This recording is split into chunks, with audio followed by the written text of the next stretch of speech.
Thing one tonight, we all know how Donald Trump feels about the brutal North Korean dictator Kim Jong-un.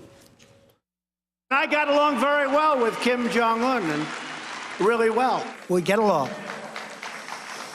We've developed a good relationship, very good. He's quite a guy and quite a character, and I think our relationship is very strong. You know, there's a warmth that we have. Our relationship is a very special relationship. I like him, he likes me. You know, we have a good chemistry together. I think we have a very good relationship. We understand each other. We have a very good relationship.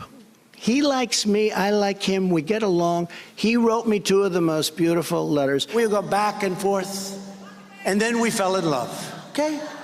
No, really. He wrote me beautiful letters, and they're great letters. We fell in love. They fell in love. It's deranged. Which maybe seemed to explain why the president tweeted last Friday he would be withdrawing new sanctions on North Korea, which were, quote, announced today, except there had not actually been any new sanctions announced that day. The White House later explained, and I quote here, President Trump likes Chairman Kim, and he doesn't think these sanctions will be necessary. But wait, what sanctions? And likes? I thought it was love. Administration officials later tried another explanation, which said that Trump was referring to a future round of previously unknown sanctions scheduled for the coming days. And if that all sounds confusing and sketchy to you, it's because it is. The truth is thing two in 60 seconds.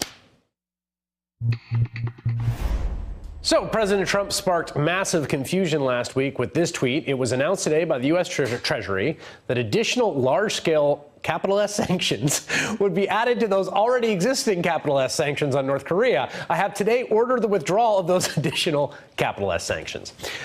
Despite the obvious weirdness of the president tweeting a policy change that totally undermined his own treasury, the other problem was there weren't any new sanctions announced that day. The Treasury had announced some sanctions on two Chinese shipping companies for trading with North Korea the previous day, so maybe that's what he meant? At first, Press Secretary Sarah Sanders seemed to validate that theory with a vague statement noting how much President likes Chairman Kim. But soon, the typically leaky White House started leaking on a different line, saying that Trump was actually talking about a future as yet unannounced round of sanctions against North Korea. Well, today, Bloomberg News reports that story was actually just an attempted cover-up to hide that the president, in fact, intended to remove those penalties Treasury had announced the day before against two Chinese shipping companies. According to Bloomberg, officials in his administration persuaded him to back off, but Trump stunned current and former government officials by tweeting that he'd ordered their withdrawal anyway. Now, why would he do a thing like that? We go back and forth, and then we fell in love, okay? No, really. He wrote me beautiful letters, and they're great letters. We fell in love. Hey there, I'm Chris Hayes from MSNBC. Thanks for watching MSNBC on YouTube. If you want to keep up to date with the videos we're putting out, you can click subscribe just below me or click over on this list to see lots of other great videos.